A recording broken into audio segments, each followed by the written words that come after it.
El sudario de Turín es una evidencia arqueológica que comprueba la Biblia. También llamado Santo Sudario, es un pedazo de tela de lino que retrata una imagen tenue. Durante siglos ha sido reverenciado como el auténtico sudario de sepultura usado para envolver el cuerpo de Jesús de Nazaret después de su crucifixión, en el cual una imagen del cuerpo de Jesús fue milagrosamente impresa. En 1898, Segundo Pía produjo las primeras fotografías del sudario, mostrando que la imagen humana en él puede ser vista más claramente en un negativo fotográfico blanco y negro que en su color sepia natural. Este descubrimiento sigue siendo relevante hoy, ya que ayuda a entender mejor el sudario y sus características. El sudario tiene una historia documentada que remonta a 1354, cuando fue exhibido en una iglesia en el centro norte de Francia. Increíblemente, esta imagen negativa posee detalles en 3 dimensiones que van más allá de las capacidades de las pinturas, conexiones botánicas y de ADN. En un momento crucial de revelación, en 2002, esfuerzos de conservación en Italia revelaron un secreto oculto. La remoción del paño de fondo del siglo XVI expuso un tipo raro de costura en el reverso del sudario, una costura conocida solo de otro lugar, la fortaleza de Masada, en Israel. Esta conexión arqueológica añade capas de autenticidad a la historia del sudario, ya que Masada fue testigo de la revuelta judía, alineándose con una línea de tiempo histórica de Jesús. La narrativa del sudario. La presencia de múltiples heridas consistentes con marcas de flagelación romana en el tejido coincide con bolas de plomo de un látigo. Hay una herida en el pecho con sangre y líquido claro, sugiriendo que el corazón dejó de latir. La jornada del sudario no es solo sobre lo que está en él, sino donde ha estado, la agonía y el sepultamiento de Jesús. A través del sudario de Turín. Al sumergirnos profundamente en la historia retratada en el sudario de Turín, somos transportados a los momentos angustiantes que precedieron la crucifixión de Jesús. Antes del acto final de sacrificio, Jesús soportó una serie brutal y deshumanizadora de tormentos, cada detalle excruciante grabado en el tejido del sudario. Desnudo y sometido a una flagelación despiadada, los flagelos usados eran puntiagudos con objetos tanto ciegos como afilados, rasgando su carne y reduciéndola a jirones. El proceso agonizante dejó el cuerpo golpeado y cubierto de heridas. Para intensificar sus sufrimientos, los soldados fashionaron una corona de espinas, no delicadamente tejida, sino apresuradamente torcida de ramas. Después de esta exhibición despiadada de brutalidad, The secret of Psalm 23 that will change your life forever. Most people miss this. Hey there, friend. I need to ask you something. How many times have you heard Psalm 23? Maybe you grew up hearing it in church, or maybe it was read at a funeral. Or maybe you've even memorized it, saying it in times of trouble, hoping for comfort. But let me tell you something. There's a hidden secret inside Psalm 23 that most people completely miss. A truth so powerful, so life-changing, that when you see it, it will shift the way you see God forever. You might be thinking, wait, isn't Psalm 23 just about God being our shepherd? Yes, it is. But there's more. So much more. What if I told you that hidden within these 6 short verses is the key to living with peace in chaos, strength in weakness, and hope in uncertainty? What if I told you that understanding this one psalm, the way God intended, could completely transform your relationship with Him? Most people read Psalm 23 as a comforting poem, something nice to say when life gets hard. But David wasn't just writing pretty words. He was revealing a deep spiritual reality about who God is and how He works in our lives. A reality that most of us never truly grasp. So today, we're going to unlock the hidden power of Psalm 23. And by the end of this video, you're going to see it in a way you never have before. I believe with all my heart that if you let this truth sink in, it will change your life. Are you ready? Let's dive in. Chapter 1. The Psalm of the Shepherd. Understanding the context.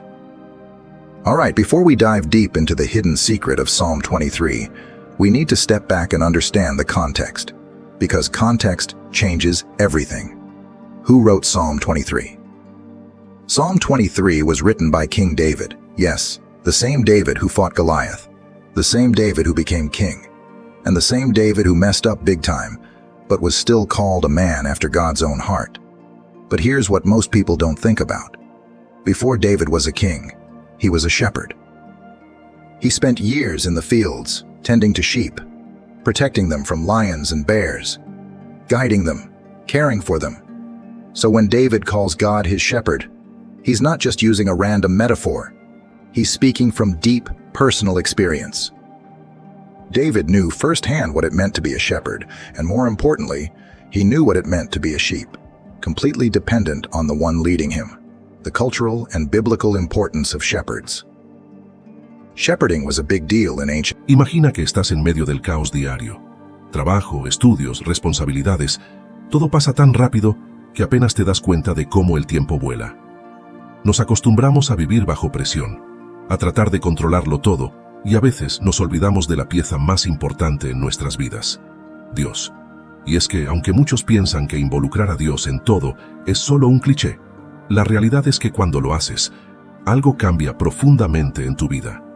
Todo parece fluir de manera diferente, no porque las dificultades desaparezcan, sino porque tienes la certeza de que no estás solo. Involucrar a Dios en todo no es una fórmula mágica para evitar problemas, pero lo que sí hace es cambiar cómo los enfrentas. Es como cuando tienes una roca firme en la que apoyarte, una fuente de sabiduría que te guía, un refugio donde encuentras paz. Entonces, ¿qué pasa cuando involucras a Dios en cada aspecto de tu vida? Te das cuenta de que tu perspectiva cambia, que las cosas empiezan a tener un sentido más profundo, y que hay una paz inexplicable que te acompaña incluso en los momentos más oscuros. Eso es lo que vamos a explorar hoy. Este video no se trata solo de decirte que ores más o que leas más la Biblia, aunque claro, esas son prácticas esenciales, sino que vamos a profundizar en cómo puedes realmente llevar la presencia de Dios a todas tus decisiones, a tus relaciones, a tus sueños, y hasta en los momentos donde parece que todo se desmorona. Veremos cómo tu vida mejora, no porque las circunstancias cambien, sino porque cambia quién eres frente a ellas. Así que, si alguna vez te has preguntado, ¿cómo sería tu vida si realmente involucraras a Dios en todo? Este es el video que te va a mostrar eso. Vamos a ir paso a paso, parte por parte, entendiendo qué significa de manera práctica llevar a Dios a cada rincón de nuestra vida, desde lo más sencillo hasta lo más complicado. Lo más sorprendente de todo esto es que cuando abres espacio para que Dios actúe en todas tus decisiones, tus relaciones y en todo lo que haces, te darás cuenta de que las cosas empiezan a caer en su lugar de manera más natural. Es un proceso transformador y quiero que te prepares para descubrir cómo puedes empezar a vivir esa transformación hoy mismo. Ahora bien, es posible que te preguntes, ¿pero cómo se supone que involucre a Dios en todo? ¿Qué significa eso realmente? Y mira, no te culpo por hacerte esa pregunta. A veces, la idea de tener a Dios en cada aspecto de nuestras vidas puede sonar un poco abstracta, como si fuera algo que solo algunos pocos pudieran lograr. Pero la realidad es que es mucho más simple de lo que parece. De hecho, se trata de pequeños pasos, pequeñas decisiones diarias que, cuando las unes todas, terminan cambiando por completo el curso de tu vida. Piensa en esto. ¿Qué sucede con quienes mueren sin aceptar a Jesús? ¿Qué sucede con quienes mueren sin aceptar a Jesús? Será como despertar en un lugar desconocido, oscuro y solitario. No sabes cómo llegaste allí, ni hacia dónde ir. Todo lo que sientes es un vacío profundo y una angustia creciente. ¿Es esto lo que sucede con quienes mueren sin aceptar a Jesús? Al final de este video, tendrás una comprensión mucho más clara y bíblica sobre lo que sucede con quienes mueren sin aceptar a Jesús. Vamos a desentrañar los misterios del más allá y descubrir verdades sorprendentes que pueden transformar tu vida y la de muchos otros. La realidad de la muerte. La muerte, ese tema que muchos evitan, pero que un día llegará a todos nosotros. Desde el principio de los tiempos, el ser humano se pregunta qué sucede después de que cerramos los ojos por última vez. ¿Simplemente dejamos de existir o hay algo más allá de esta vida? La Biblia nos dice que fuimos creados para vivir eternamente. La muerte no era parte del plan original de Dios. Entró en el mundo como consecuencia del pecado. Cuando Adán y Eva desobedecieron a Dios en el jardín del Edén, la muerte se convirtió en una realidad para toda la humanidad. Pero incluso ante esta triste realidad, hay esperanza. Dios no nos abandonó. Él proporcionó un medio para vencer la muerte y vivir para siempre. Ese medio es Jesucristo. El problema es que muchas personas rechazan a Jesús. Viven sus vidas sin preocuparse por Dios. ¿Y qué sucede cuando estas personas mueren? ¿A dónde van? ¿Qué destino les espera? Vamos a sumergirnos profundamente en este tema tan importante y controvertido. Prepárense para algunas sorpresas. El sueño de la muerte. Mucha gente piensa que cuando morimos, nuestra alma va directamente al cielo o al infierno. Pero, ¿es eso realmente lo que enseña la Biblia? Echemos un vistazo más de cerca. El libro de Eclesiastés dice que los muertos nada saben. 9:5. ¿Cómo es eso? Si las almas fueran directamente al cielo o al infierno, ciertamente sabrían muchas cosas, ¿no? En realidad, la Biblia compara la muerte con un sueño profundo. Cuando Jesús resucitó a Lázaro, dijo que su amigo estaba dormido. Juan 11:11. El apóstol Pablo también usa esta expresión varias veces para referirse a los que han muerto. Piénsalo bien. Cuando duermes, no tienes conciencia de lo que está sucediendo a tu alrededor. El tiempo pasa y ni siquiera te das cuenta. Así es como la Biblia describe el estado de los muertos. Ellos duermen hasta el día de la resurrección. Esto se aplica tanto a los que aceptaron a Jesús como a los que lo rechazaron. Todos duermen en el sueño de la muerte, esperando el momento en que serán despertados. Pero calma, no pienses que esto disminuye la urgencia de aceptar a Jesús. El sueño de la muerte puede parecer y decidió poner fin a esa generación. La violencia se multiplicaba de tal manera que no había lugar para la paz ni para la práctica de lo correcto. Sin embargo, Noé halló gracia ante los ojos del Señor. No solo construyó un arca por orden divina, sino que también predicó durante muchos años, advirtiendo al pueblo sobre el juicio venidero. El sonido de los martillazos en la madera, mientras el arca tomaba forma, resonaba como un anuncio de la catástrofe que se aproximaba. Pero nadie prestó atención. Quienes oían la predicación de Noé la consideraban absurda. Tal vez se reían, tal vez lo llamaban fanático. La rutina continuaba inquebrantable hasta que, en un día común, la lluvia empezó a caer sin parar. Entonces las aguas se convirtieron en torrentes y el diluvio lo inundó todo. Fue repentino para quienes no vigilaban, pero Noé y su familia estaban a salvo dentro del arca. De la misma manera, en los tiempos de Lot, Sodoma y Gomorra no solo practicaban iniquidades, sino que celebraban el mal sin el menor reparo. Eran ciudades prósperas, llenas de abundancia, pero había algo podrido en sus costumbres. Confiados en sus recursos, sus habitantes creían que nada podría sacudirlos. Muchos, incluso ante la presencia angelical, se negaron a ver cualquier llamado al arrepentimiento. Lot, que aún conservaba cierto sentido de justicia, se sentía perturbado por lo que veía. Pero la cultura local ya estaba arraigada en múltiples perversiones, que incluían desde prácticas sexuales desviadas hasta arrogancia, orgullo y un total desprecio por la vida ajena. Cuando cayó fuego del cielo, la destrucción fue total. Solo sobrevivieron Lot y sus hijas, sacados de prisa por los ángeles. Este relato no es solo una narrativa de tragedia, es un aviso de que el juicio divino puede llegar en el momento exacto en que el pecado alcanza su clímax y la gente se encuentra más ajena que nunca. Jesús, al hablar de su segunda venida, comparó ese momento futuro con los días de Noé y de Lot. Afirmó que la gente continuaría casándose, dándose en matrimonio, construyendo, plantando y cosechando. En otras palabras, la rutina normal seguiría, pero el mundo estaría profundamente inmerso en el pecado, repitiendo la ceguera espiritual de épocas remotas. El escenario sería de negligencia en lo sagrado, de desprecio por los valores divinos y de burla hacia la fe. Entonces, como un relámpago que cruza el cielo repentinamente, el Hijo del Hombre aparecería con poder y gloria, trayendo consigo el juicio para quienes persistieron en la desobediencia. Esta descripción bíblica nos impulsa a mirar a nuestro alrededor y a preguntarnos si, de hecho, no estamos exactamente en ese punto. La ciencia avanza, la vida fluye en sus quehaceres cotidianos, mientras la esfera moral se vacía de cualquier reverencia a Dios. El error fatal de la esposa de Lot, que recibe tan poca atención cuando leemos la historia de Sodoma y Gomorra, revela hasta qué punto un corazón puede seguir aferrado a este mundo. Ella recibió una orden clara: no mirar refugio y descanso, un espacio sagrado donde tu presencia habita, pero sobre todo, Mi alma se postra en profunda gratitud por el más grande de tus regalos, el privilegio de conocerte, de tener una relación personal contigo, de experimentar tu amor transformador y de poder llamarte Padre. Esta cercanía contigo, esta intimidad espiritual, es el tesoro más valioso que poseo, y por ello mi corazón canta alabanzas a tu nombre. Padre amado, en este nuevo día que comienzo, mi espíritu anhela profundamente tu sabiduría para cada decisión que deba tomar. Como un niño que busca la mano de su padre al caminar, así mi alma busca tu dirección en cada paso. Te pido que derrames sobre mí esa sabiduría que viene de lo alto, pura y pacífica, esa que trasciende el entendimiento humano y me permite ver las situaciones desde tu perspectiva divina. Concédeme, oh Señor, el discernimiento necesario para distinguir lo correcto de lo incorrecto, para reconocer tu voz entre tantas voces que claman por mi atención, para diferenciar lo importante de lo urgente, lo eterno de lo temporal.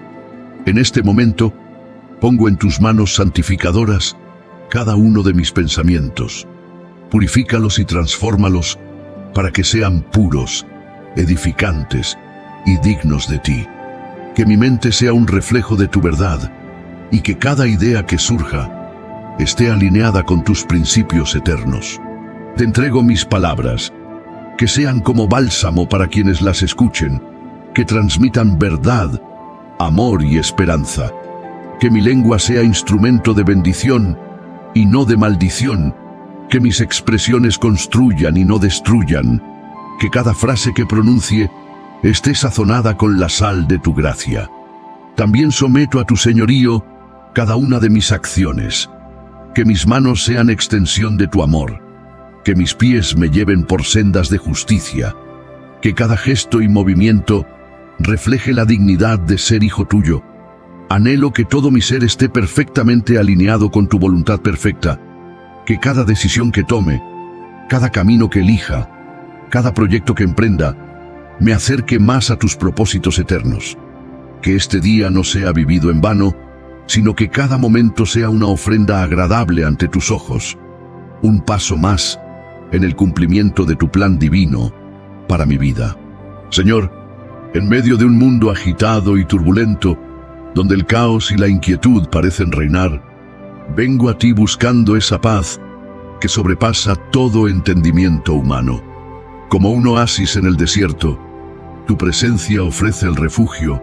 El resto del mundo actúa con desesperación.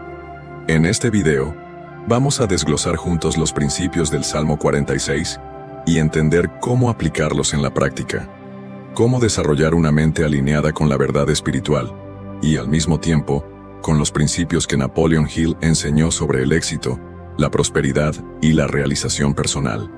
Comenta aquí abajo la siguiente frase: Dios está en control. Vamos a declarar esto juntos y a fortalecer esa verdad dentro de nosotros, porque quien lo entiende jamás será sacudido, incluso cuando todo se derrumbe. Capítulo 1. Dios es refugio y fortaleza, la base inquebrantable. El Salmo 46 comienza con una declaración que, por sí sola, tiene el poder de transformar por completo la mentalidad de cualquier persona.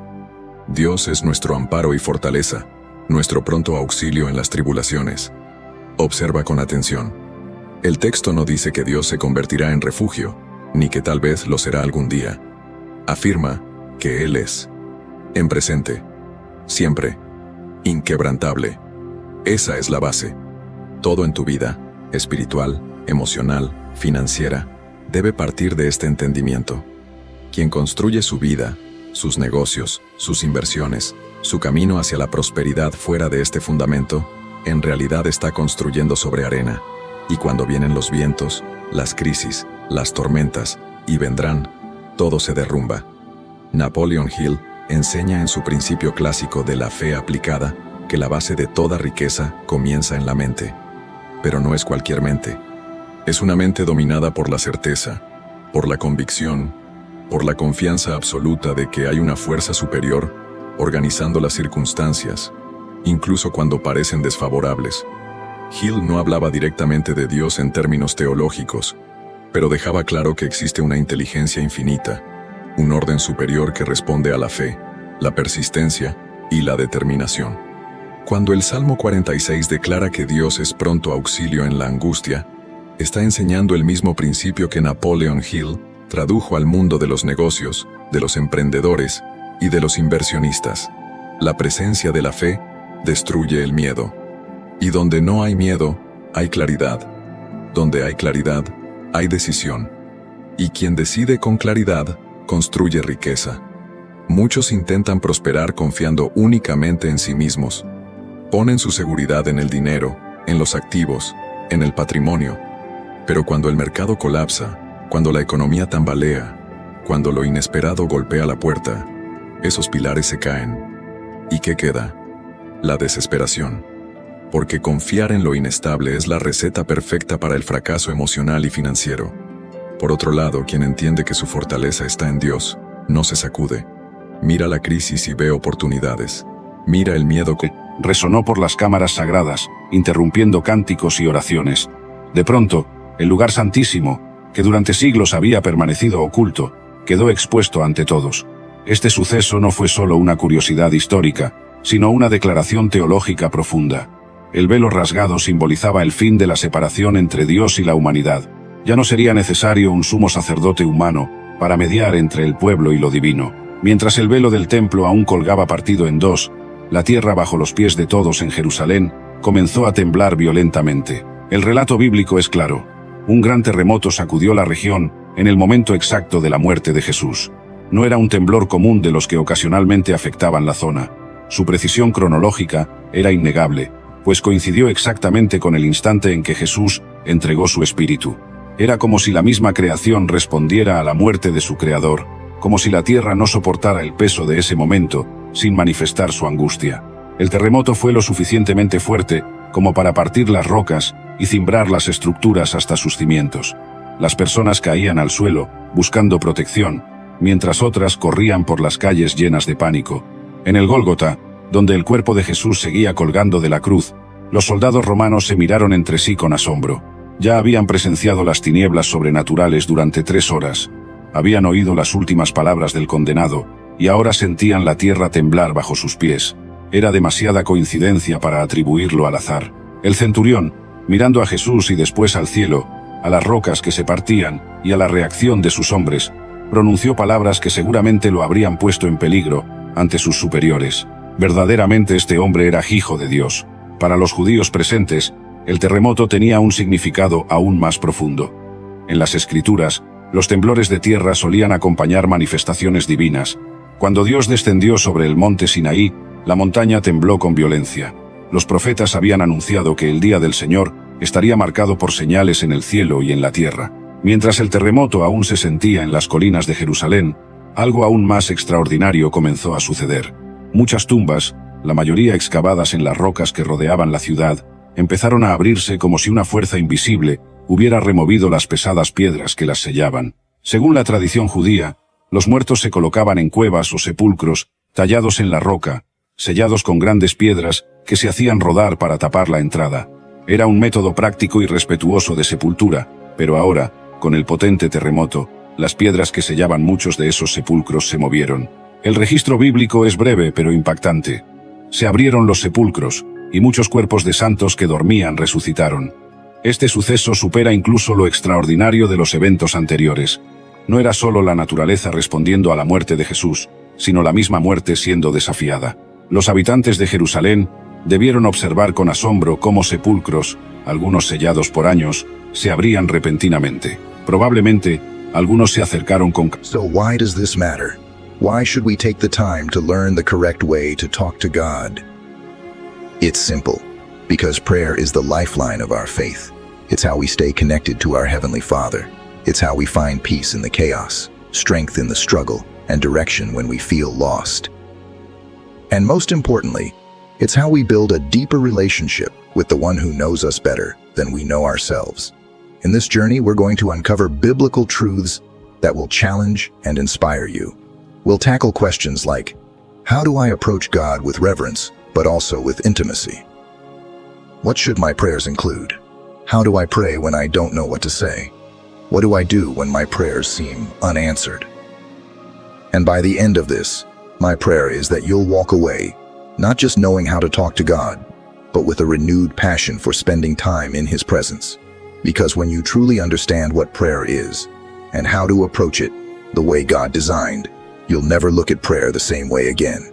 So grab your Bible, find a quiet place, and let's dig in together. You're about to discover that talking to God isn't about doing it perfectly. It's about doing it faithfully, with a heart that's open to His love and His voice. Are you ready? Let's begin. Section 1.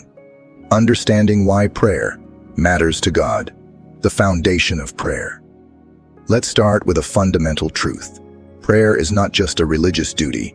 It's the heartbeat of our relationship with God.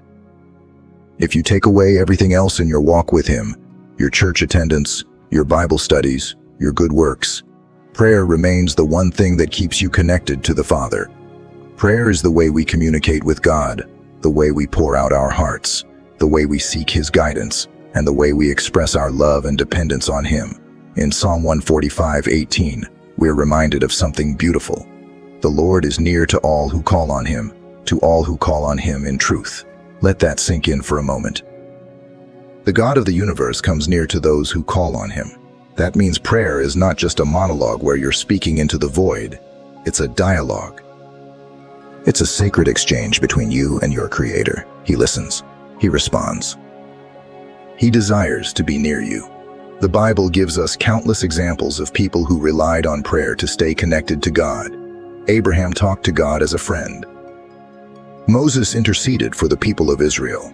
David sang heartfelt prayers in the Psalms. Jesus Himself constantly withdrew to pray, and Paul encouraged believers to pray without ceasing.